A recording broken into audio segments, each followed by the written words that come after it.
Ideme si odpáliť čmoudíka červeného.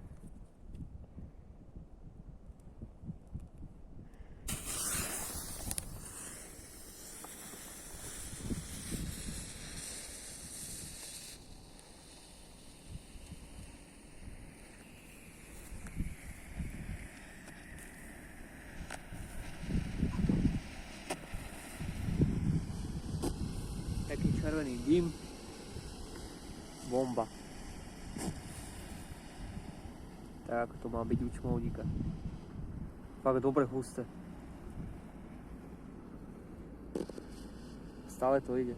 Hen. Oplatí sa hen toto kupovať čmoudíka. Za tú cenu je to fakt kvalita.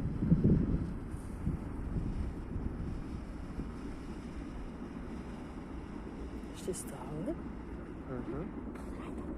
Skončí. Kokos, jak sme zadlimeli tento